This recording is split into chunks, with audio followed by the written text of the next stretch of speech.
Fifth thing is then, how are you going to communicate this message? How?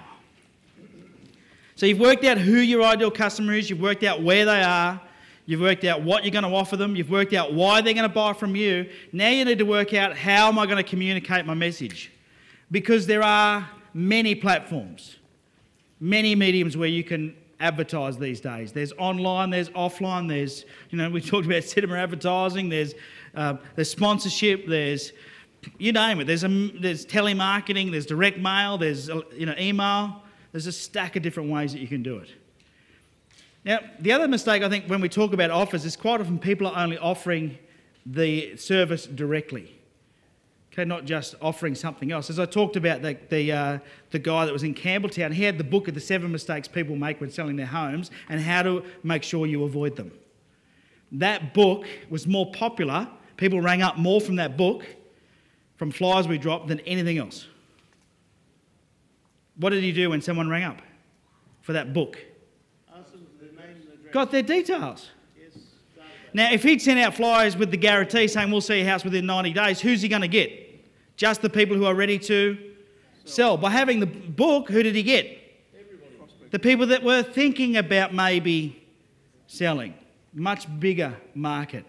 Right? So sometimes your offer is not that. So in that case, he delivered a flyer. Every other real estate agent was delivering flyers that says, Bob and Mary are desperately wanting a home in the area and they love your house. You see those messages you get sometimes? I got one the other day. It was an orange card in my letterbox, and I always read the marketing. I love it. And it was from, said that, Bob and Diane are urgently looking for a house. They've seen yours and they'd really like to come and talk to you. Is it available? I said to my wife, ring them up and tell them yes, for $2 million. How urgent is it?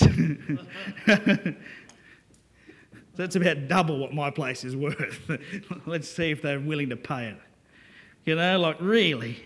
I mean, that's just the old way of marketing. Instead of, qualifying who is actually going to want to sell or why they're going to sell, or, maybe they could put together a guide to, sea change guide or something, you know what I mean? Like that you could ring up for. Because maybe that we're thinking about that. Here's the thing, maybe they could educate people that live in my area that if you go to a regional area, you actually get government funding to move. Maybe there are people that would like to move but don't think they can afford the moving costs. And by educating, remember, marketing is communication and education.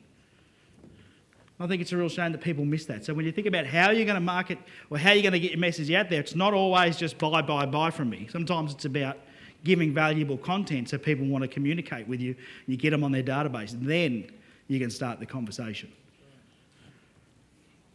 And we'll talk a bit more about how when we get to the social media side.